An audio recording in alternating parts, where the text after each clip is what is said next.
my full-time job there became like my hustle because I'd already start excelling and succeeding in real estate. So my 9 to 5, so the side chick became the main chick, and the main chick became the side chick. I got to the point. It was a matter of time before they let me go because I was coming in calling like, yo, I'm gonna be like 6 hours late. Like it was to that point. I'm just working 2 hours today. How about that? It didn't matter to me no more. You know what I mean?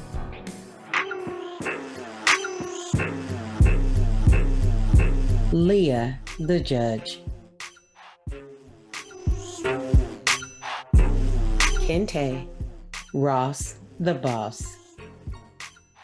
Jay, the advocate. He, the hustler.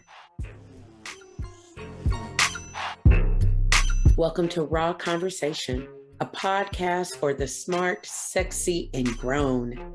Now, here are your hosts. All right, now what was you saying, Keith? No, I was just saying off air, I was saying I miss y'all. It's been a few months. So our first recording, I ain't seen y'all faces besides little clips here and there on social media, but you know, how's everybody been? Good, man. How about you? How y'all? Good. We had us a nice little winter break from each other. Yeah. Yeah, you know, chilling. Now we back in the saddle, you know, after a little hiatus, but a little R&R.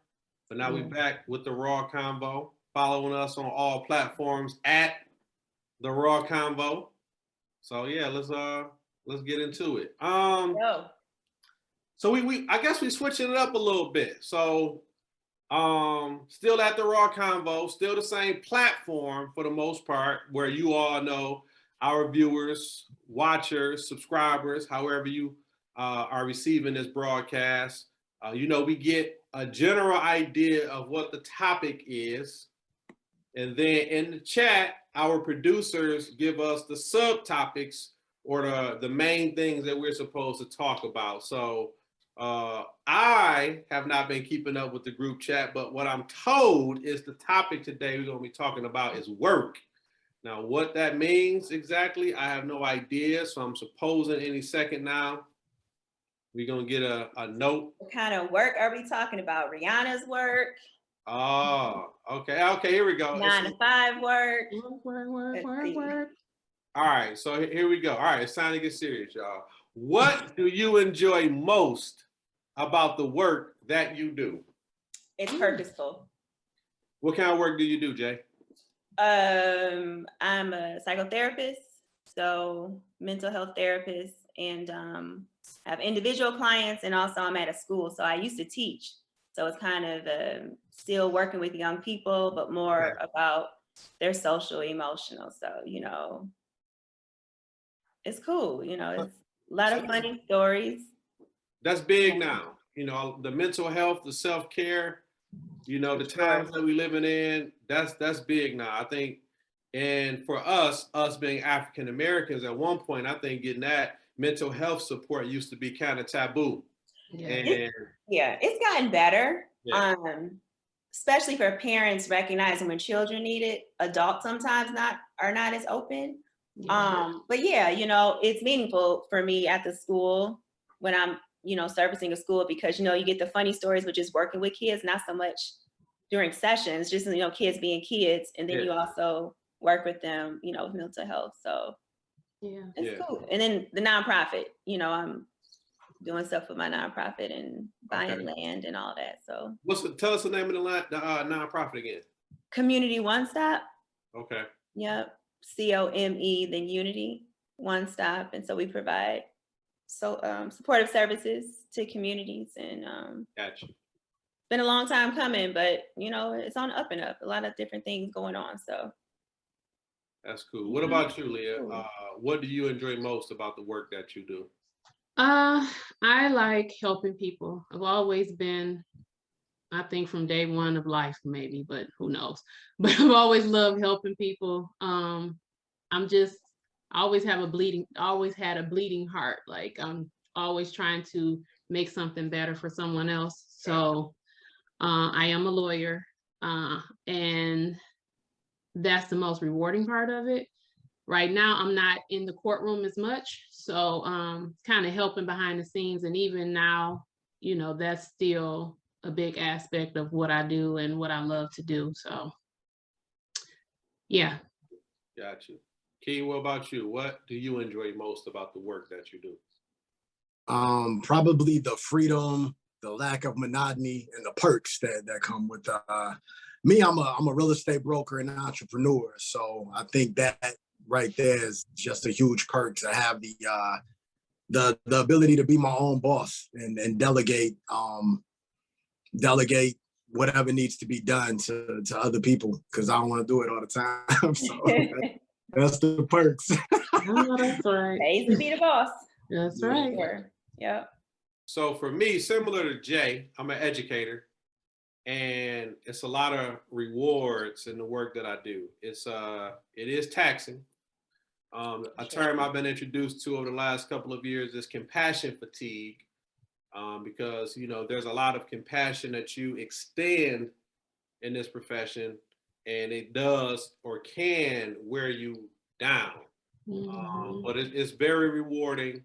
You know, you get to pour into other people. And in my role, I'm a principal, so pouring into adults as well as kids, helping the adults as well as kids to succeed. There's a lot of rewards, but sometimes it takes a little while for you to see the fruits of your labor kind of, you know, come to harvest, if you will. So, but it's still very rewarding. I didn't know that you were a principal. I was just thinking that's new. Congratulations. Yeah, how long? Thank you. It's not new though. I never shared that with you. No, I think you always said education, but you never did say principal. Yeah, I mean, I knew you weren't a teacher. Now you're not a teacher. I've been an admin for 13 years. Okay.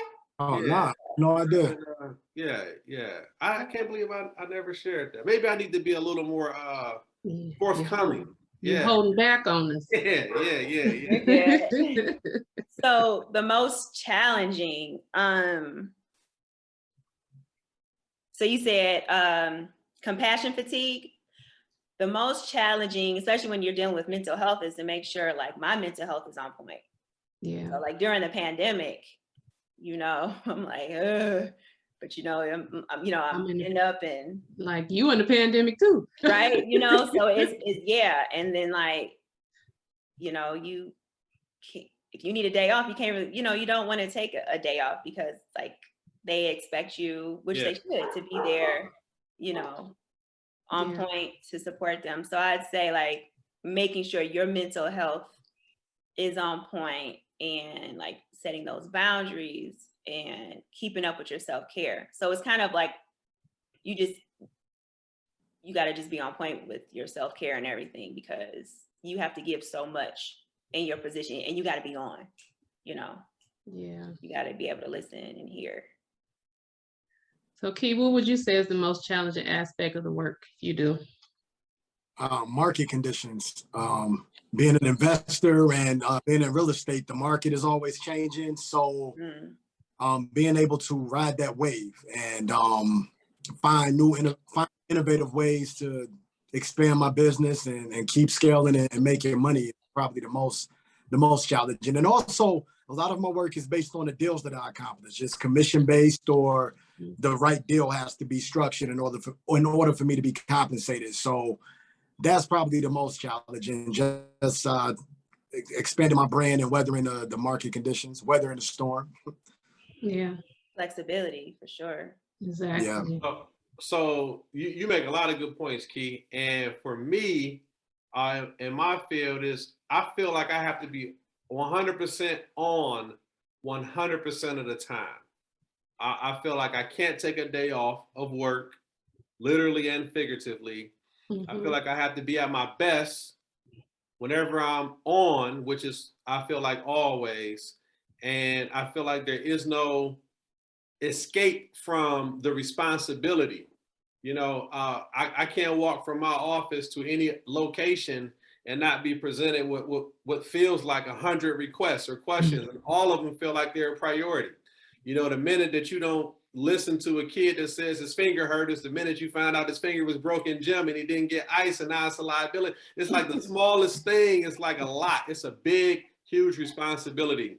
And so, you know, as rewarding as it is, you know, the other side of it, the challenging part is for me feeling like I'm 100% on 100% of the time. Just to piggyback off of that. So I've been in therapy this year, like heavy. I go like every Monday just so I could get my shit off. How's it go? Do you like it? Yeah, I love it. It's just, I've always did therapy, but I love that aspect. But what Kente said, I felt up until recently, what I realized, man, because I feel like I'm always on, I always had to be on. What I realized is the shit don't stop. So you gotta set those boundaries. You gotta create healthy boundaries so that you can just decompress.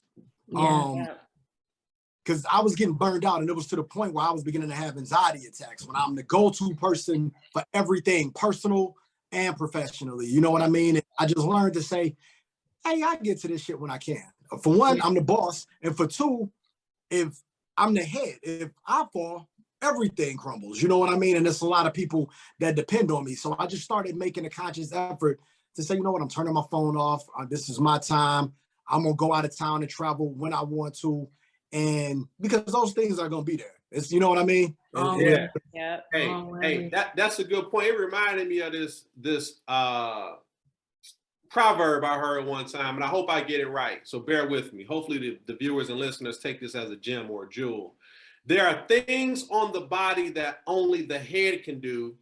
And then there are things on the body that any body part can do. And if the head gets bogged down doing things that only the head can do, doing things that other body parts can otherwise do for itself, then the head can't do what only the head can do. You're going to wear yourself a little too thin. I hope I said that right. Or, you know, you can't. Sound right. Yeah. I agree. The APP, pass it to the apprentice. Yeah. I agree with all that. And I think that's the worst part of my job is the burnout. It's like, I'm not, like, I don't have people under me, but my clients all depend on me. And so the burnout is real because you got to fix their problems, be the liaison between them and the judge and everything else, you know, advise them. And then they don't listen. So you still got to fix the messes. So it's just, the burnout is real. And you get, like, one of the reasons why I kind of transitioned to the job, like I work for the government now as an advisor, but one of the reasons why I did it is because of burnout. It's like, you kind of get tired of hearing problems all day. You know, no one calls you when everything's going right. So it's like, you're always hearing the bad stuff and then you just kind of get burned out. So I would say that's certainly the worst part of it. Yeah. Oh, that's a good point. So the third question, did everybody go? Everybody went, right? Yep. All right, the third question. What is some free advice that you would give to someone who is thinking about joining your field of work? Don't get no free advice. No, I'm just right? That's a fee. Right. That's a fee. I would say, okay, so like Leah, you're saying don't get burnt out. Key, you're saying set boundaries and live life because, you know, things will fall in place. Kente, you're so far you've said that you actually do not have to be on the whole time. I think that's kind of like what I'm hearing, you know, sometimes you think you do, but maybe you could pass it on to someone else. So some more advice. Let's see. Leah, you were saying something? No, I was saying in terms of telling someone who wants to join my field to make sure this is really what you want to do. I think that's with any field. I mean, if you don't have a heart behind it, it's not going to go well. I don't care. Don't chase money, you know, chase your purpose, your passion. I know I had some moments in my career that I'm like, did I do this right? Was this what I was supposed to do? For sure. And you don't want to me, you don't, I mean, ultimately, I think it is what I'm supposed to do. I'm doing it and I do enjoy it. But, you know, just make sure it's something that you want to do. Don't do it because you think and I'm talking as far as a lawyer, don't do it because you think lawyers are gonna make all this money. Don't do it because the power, prestige you think you may get. Do it because it's you're passionate about it, because you are working with people and you're dealing with people's lives. So you want to make sure this is what you want to do and not you're just going to work for a paycheck. Mm-hmm. I would say stay consistent, understand discipline, and be willing to make sacrifices if you're getting into my line of work. You got to be consistent because again, it's commission based, it's real estate. So you got to stay consistent. You got to understand that deals may fall apart, that you may work 2 months trying to get a deal to close, and the commission check may not be a huge amount. So you got to stay consistent until you get enough clientele where your business will streamline itself. You also got to understand sacrifice. You got to understand that this is your business, this is your brand. You got to be willing to maybe sit out at the club and put your attention and your finances or whatever to building your business. And the discipline, you got to be disciplined enough where you can be competent, in the business that you're doing. And you got to be disciplined enough, again, to weather those market conditions. You got to not panic. You got to understand that this is part of the game. So I think those 3 things are the most essential if you're joining a part of my business. So for my line of work, so I'm an educator, and as a black male across the nation, teachers only make up 2% black males. So my advice is more of a recruitment effort, if you will. We need more people to join. We need more minorities to join, and we need specifically African-American males to join. Now more than ever, our kids and all kids need to see our representation.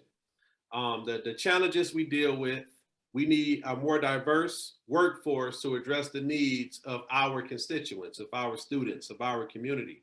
And we got to build a pipeline somewhere, somehow.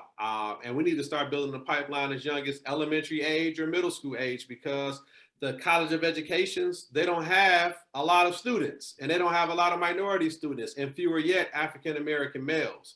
So I have a lot of advice for anyone who's considering or not considering the profession, to try to encourage them to consider the profession, because this is a heavy lift and we need more pushing in the same direction. I like the fact that you used the word constituents. It made me smile, because the only other person I heard use constituents is like Barack Obama when he was president. I'm not 100% sure what it means, but I can depend on my I forgot the big words. I'm back. Oh, shit. Back, baby. For me, I'd say don't box yourself in, so that things do not feel kind of mundane. You can work in the nonprofit sector, you can work in a private practice, you can work in a school, you can be an independent contractor, community center. It's so many different ways. And like we talked about, like mental health, the mental health push is something that a lot of people are talking about. And I've done all that. I'm provide mental health services for my nonprofit, been in a school, independent contractor. So in many ways, creating my own hours, being able to you could be virtual, you can travel with it. So yeah, you can change it up, you can switch it up so that, you don't feel the heavy burden sometimes, just like doing the same thing. So still within your passion, but there's, different ways to do it. Okay. All right, y'all. So what's the worst job that you ever had? Oh shit. Any job? Let me think though. Worst job. I got one. One time when I was 19, I got a job. I was looking for anything that would give me more money. I've worked 2 jobs almost my whole life, and I've been about it. Yeah. But when I was 19, I got a job working at a factory. And my sister told me, you do not want to work at this factory. That's not, whatever the case may be. Mm-hmm. And so I went to work everybody in that place seemed miserable. They were telling me when I walked in, the guys that worked there, "Do you say what you want to do, young blood? Do something other than here." I worked that job till lunchtime. I left at lunchtime, forgot my jacket in the break room, went back, got my jacket, and walked right back out. I never even bothered to even get the half-day check. I was just like, man. That's funny. The same thing happened to me. Right before I got a position when I was 18 that I still am connected to now, and my age now. I worked a half a day, maybe a full day at a factory where we had to sort mail. I was like 18. I was like, yeah, this life is not for me. Yeah. Oh yeah. Mine is similar. That was a sexist principal when I was young who did not allow my kids to go on field trips because low key he was trying to holler at me. And yeah, that's funny. Yeah. I actually saw him one day as a security guard at the Fox Theater. So yeah. So yeah, like come to find out, I kept on wondering like why my stuff was, my requests were getting denied. And he tried to say I didn't have classroom management or I didn't have enough volunteers. So shout out to my friends. Some of my friends flew in town and were chaperones and we went on a field trip. But yeah, come to find out, he told someone like, yeah, that's my type, blah, blah, blah, when he first hired me. And so I guess because I didn't show him no love like that, I would have hired you. I would have hired you. I'm like, oh yeah, she got the job, but no. I mean, how you gonna deny kids a field trip? And then the lady that he was dating, which was a second grade teacher, come to find out that was his woman. They went to the zoo. All the kids came back with souvenirs. I mean, like teddy bears this huge. It was horrible. So it might have been the worst job. But I learned a lot from it. Definitely. I was like 24, 23. I learned a lot from it. Yeah. Every job I had was just terrible because they were jobs. Like it was never to the point where this was going to be a career. You know what I'm saying? I was never like a manager, a supervisor. I had like dead end jobs. You know what I mean? So I hated every one of them, doing all that work for 8 to 12 hours and small pay. You know what I mean? And it got worse as I got older because I'm one of them. I didn't get my shit together until I was like 33, 34. And when I really started. And up until then, it was like I was getting older, but my wages wasn't going up. So I remember like starting a job at the casino at like 27 years old. I started making $15 an hour. I left there 10 years later and I was making, now you know what? Let me see, 27. I probably left there like 10 years. I left, my fault, I'm rambling. My fault, I left making like $16.81, shit like that. And that's what I was. Years. Yeah, in 10 years, I was like, I gotta do something else with my life. And that's when I was like, the only way I'm gonna beat this trap is to work for myself because I didn't have the credentials behind me like that. I'm a college dropout. I tried my hands at Specs Howard and got my certifications in radio and film, but I was already a father in my late 20s, you know what I mean? And it's like, I can't be an intern, you know what I mean? I have responsibilities and I thought it was a dead end. So I didn't have a choice. I was like, I got to figure something out and, blessings. That leap. It worked. Yeah, of course, they pushed me to the cliff. And the crazy part is even when I started working for myself, I still kept a job. I was still working at the casino because of that fear, like shit, that's security. You know what I mean? I don't know how this is going to pan out. And it wasn't until they actually fired me unjustly because I didn't do anything and I actually gave them to give me money. They gave me like $20,000 or some shit like that to shut up. But they never fired me. I probably wouldn't have had that push because in my mind, I feel like a boss. I'm like, I'm a boss. I'm making money. I'm doing real estate. I'm the man in this shit. But that job was there. And when I got let go, I was like, I'm gonna get another job or am I gonna boss up for real? And I was like, let me just do it. And that was probably the best thing that could have happened to me because it freed up so much time and it just lit a fire up under me because I'm one of those guys where I used to feel like I gotta prove myself. And I'm like, oh, this job didn't see my potential. Now I'm gonna show y'all. So now I'm like, y'all making more than the directors and shit that used to be trying to order me around. And that right there is rewarding in itself for me. So. Yeah, you can't, the Bible says you can't serve two masters. And that's the thing with them two jobs when you're trying to do your own and working for somebody else. You will love one and hate the other. That's right. It's never gonna. But I will say, sometimes people don't quit the 9 to 5 until until it's at that point. Sometimes it's like, oh, I'm not gonna do this 9 to 5. I'm gonna work for myself. Sometimes you need that 9 to 5. You gotta get some cushion to before you go. Yeah, certainly. Yeah, time to launch. My full-time job there became like my hustle because I'd already start excelling and succeeding in real estate. So my 9 to 5, so the side chick became the main chick, and the main chick became the side chick. I got to the point. It was a matter of time before they let me go because I was coming in calling like, yo, I'm gonna be like 6 hours late. Like it was to that point. I'm just working 2 hours today. How about that? It didn't matter to me no more. You know what I mean? Yeah. I want to take it. They couldn't tell me. I was feeling so much. I trained myself to stop saying that I had a boss. Like, let me get my boss. So I got to ask the manager to the point where I just started to let me get the manager. Because they're not managing me. I'm a boss. My mindset changed, and it was to the point like, yo, you got to get up out of here because I wasn't having it. I was feeling like I was too old, and I was stepping into my purpose. It was done. Yeah. So, peace, Greek time. It was over.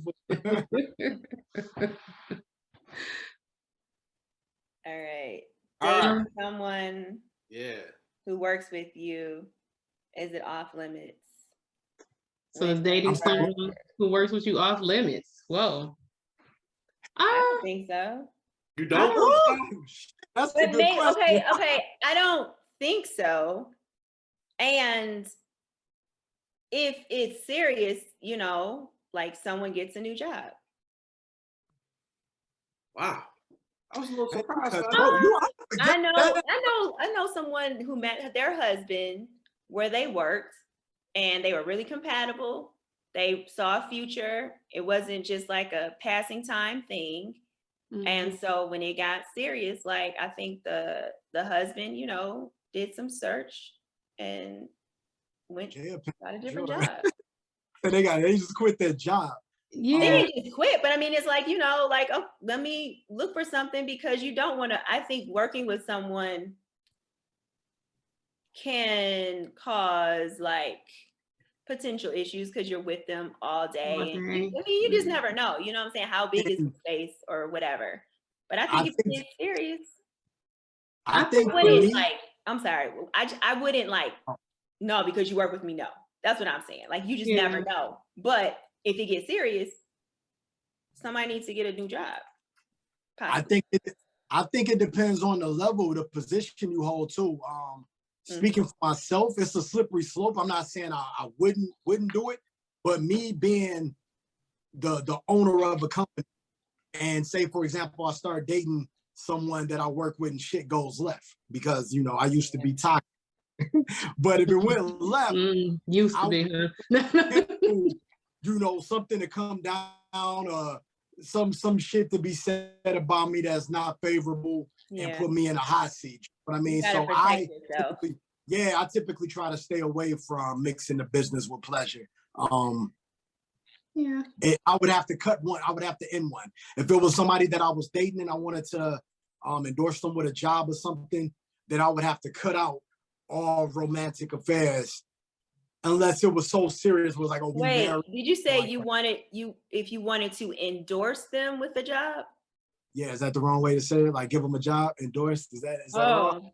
No, is that wrong? Really no. It just seemed like you're like to upgrade them with the job. That I don't know. I do. I mean, it just felt like I feel like not even on some arrogance. Use the vocabulary, Key. Right? Did I endorse them on the job? From a point of arrogance, I just feel like if anybody chooses to go to another position, they should be looking for an upgrade. So I feel like if you came to work with me, I'm giving you a better position in what you had, or else you wouldn't be coming to work with me, you know? So that's how I'm looking at it. But I would have to cut the ties, I believe. I don't think I would. I wouldn't do it. It's too close. I wouldn't preclude it. Go ahead, Leah. I'm sorry. Yeah, I wouldn't preclude dating someone that I worked with. In reality, you're at work at least 8 hours a day. You're seeing these people 8 hours a day, 5 times a week. It's bound to happen. If you're compatible with somebody, it happens. Now, it's not ideal. I wouldn't want to. Like, I would not want to work with my husband, you know, just because I don't, like Jay said, just being with somebody and you seeing them all day at work, then you see them all day at home. I think that can create friction, but I agree, you know, maybe at some point someone needs a different job, but I think it's, you know, you see office romances all the time, and it's understandable because you're seeing these people. This is your family at this point. You see them all day, every day. So it's bound to happen. It's not maybe the best idea, but I wouldn't preclude it. I'm surprised, Leah and Jay, really by y'all answers. And so I think Key hit it on the head for me as well. I think it depends on your position, your level. Obviously, if you are in a supervisory role, it could be a nightmare it could be an HR concern. You know, I think beyond what is good chemistry for your relationship, I think what is a good ethical practice comes into question in a work scenario, corporate scenario, educational scenario, etc. But what I will say is my girlfriend and I have started this business together, if you will. We online. We got these, we both kind of like, well, I really like the thrift. She's kind of getting into it. And so we get these vintage finds and we put them up on these resale sites, and we do that together. And so we've created and are creating this whole little system, and it works as bonding for us. Like it is a nucleus that glues us together. So it's something for us to do as a couple. But in terms of the actual 9 to 5 working with somebody, man, I think that's dangerous. I think that's dangerous, particularly if you are in a supervisory type role. I mean, back in the day, I mean, I'm talking early 20s. You know, it was cool to date somebody you work with. Like that was the thing to do. I was working at the movie theater, and everybody working there had somebody there that they was dating, or that they would break up with and then date somebody else there. Everybody. It was like the thing to do. It was not like an extension of high school. Yeah, you wouldn't bat an eye. Like, and it's just like, but now, man, it's dangerous. For sure. Yeah, I think it is. It can be dangerous, but it can be. It can work too. You know, it just really depends. It'll work. It's about risk allocation. And Kente's, and piggybacking off of you and your girl starting a business together, the risk is the same. You both got the equal amount to lose. You both have the same amount of effort to put forward. It's a mutual self-interest. But that shit just, I don't know. Like, if you, the movie theater, you can do it. The risk, who cares if you lose a movie job? Yeah, you go down the street. But when it comes to them, like, yo, you a director or something, like, if you're a director and you're dating the secretary, you know what I mean? That shit ain't gonna work. Yeah, it gotta be mutual. Yeah, like, yo, you gotta be on the same level. You can't be a higher up trying to date someone. It won't work. Yeah, I think many people get burned. I think the key word though is that y'all might be talking about like casually dating somebody. I think we're saying if you get to know somebody and it gets serious, you know, then y'all, you know, make the proper moves so that it's healthy and it's not messy, and you know, but if you like kind of like dating somebody, it's casual, and you know, man, I got somebody. My first girlfriend, we worked together. She got me a job at the fitness center at Wayne State. Her name J2. But no, don't be side-eyeing her. No, look though. So when we everybody knew we was the couple, we was on blackplanet.com. And when we broke up and I had to see her coming in and dating new guys, or this guy, I couldn't. What song was playing in your head? What breakup song was how you gonna act like Tyrese? How you gonna act like that? How you gonna act like Yeah, I'm like, wow, like you just finished, you know what I mean? And I'm like, yo, I could never do that. And the other time I did it, I had a fatal attraction. I definitely ain't saying her name. I had a fatal attraction. She would not stop, you know what I mean? And when you work with somebody, you both need your job. I can't escape, you know what I mean? And I had to take her to court. So I'm like, yo, and the other time, because oh my God, so you got experience. No wonder. No wonder you saying no. From it. And at the time, it doesn't, that's why I say risk allocation in the position.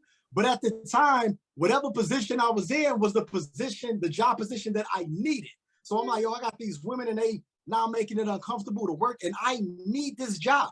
It ain't been worth it. You know what I'm saying? Every time. Now that's, you know, the chemistry was so magical when we got married, but I seen that happen too. I seen people go through divorces. I seen, you know, side babies come from relationships at the job. It just get terrible. So, you know, that's yeah. That's one of the just don't do it.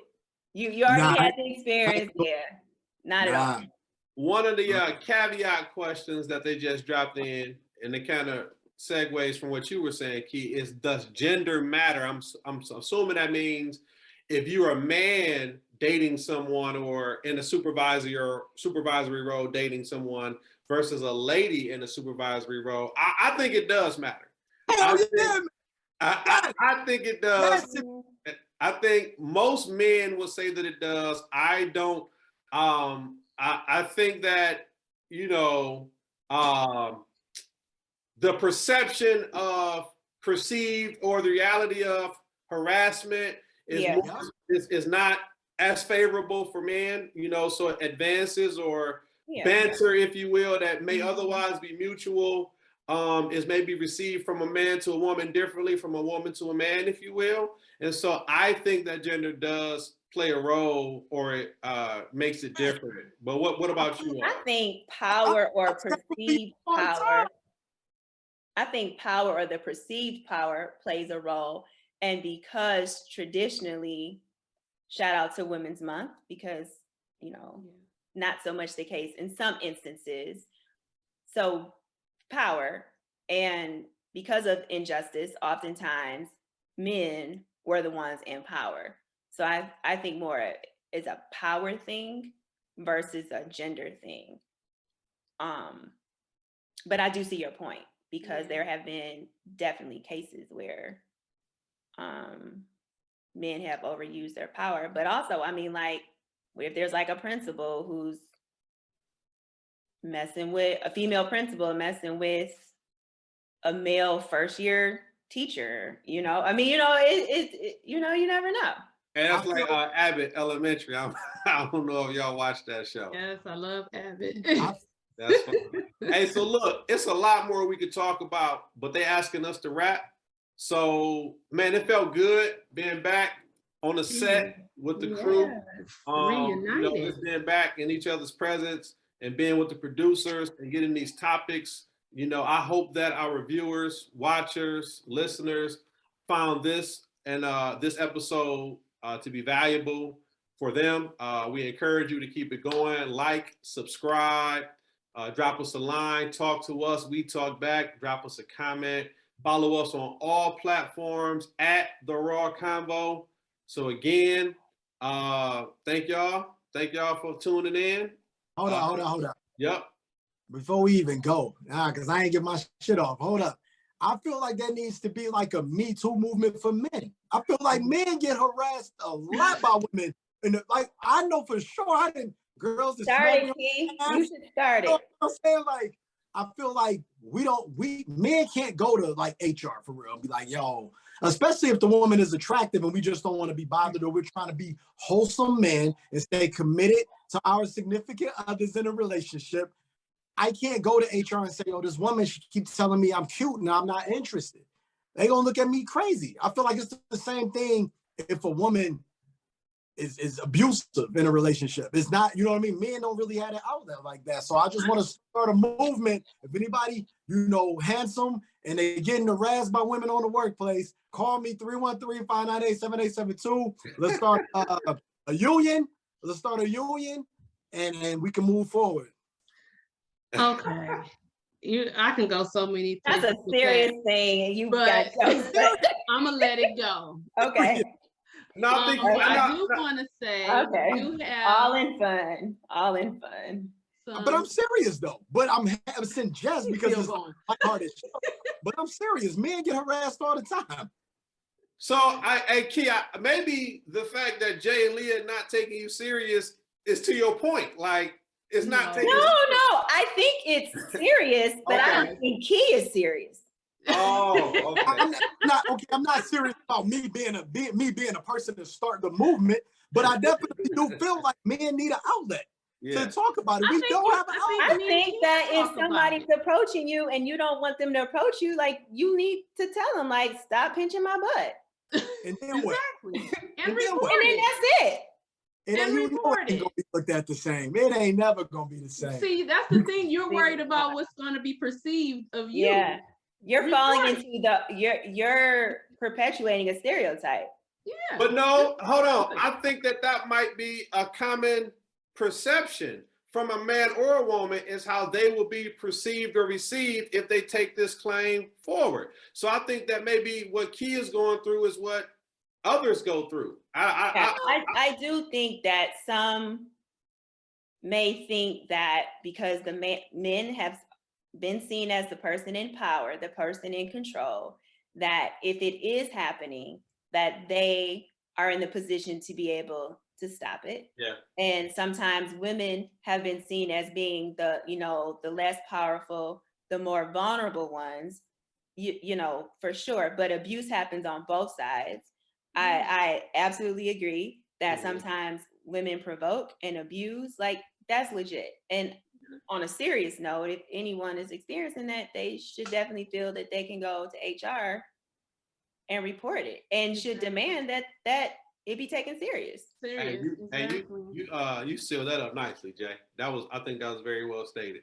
Yeah. I think Key's point and your point combined, I think made a very, very good point, because, and I don't want to make light or make this thing too heavy or too serious, but there are some men who go through that at the workplace and may not feel comfortable stepping up. I mean, we could be reaching a younger audience right now. We could be reaching a demographic of men who are relatively young, new in their profession, not knowing how to proceed with how they may be being treated at the workplace, and hearing Key's perspective and your perspective, Jay, and, you know, putting those two together, they may feel more empowered to say something or step up. I hope anybody, not just any man that might be listening, any lady too, but I think those are some good points that y'all just made. It's a lot of Eartha Kitt's from Boomerang out here. Remember, Mark with him and he didn't get it. That really happened. Really happened. But that was a boomerang. Like, the tables turned for him. Yeah. Because he we gotta go. We gotta continue this conversation at the Raw Convo, y'all. Yeah. All right. Also, I do want to say we got some merchandise. Yeah. Check us out on dibdripshop.com. If I got that right. If not, it'll be in here somewhere for you to see. Pick up our merchandise. Yep. And we'll see you later. Get the merch. Yeah. On the next episode of Raw Conversation, the best rapper ever. I'm gonna tell you this, man. I ain't really riding. I don't like riding to like conscious music. You know what I mean? Like, I'm not trying to be like, I want to ride to some trap music, something with some 808s, some drums. Yeah. Like, I don't want to hear, you know, whatever Kendrick be talking about. Like, I ain't. You don't want to know that you're gonna be all right. Not for real. I want to hear they hustling in the traffic and shooting. You know what I'm saying? I want to hear that. Hey, real quick, on a side note, being that Big Sean went to Cass and I went to Left Stroke went viral. I want to hear that. And Leah went to Cass. I kind of paved the way for Big Sean. Anybody that's rapping at Cass, I'll say, you did. Yeah. Me and a few of my crew members. Overrated. There we go. I knew DJ that. comment: underrated, overrated, or properly rated. Overrated. Underrated. Yeah, he owed me though, but I'm not tripping. I want him to have his accolades, but you couldn't really rap at Cass before my generation, so we kind of paved the ways. But anyway, that's not what this show is about. Okay.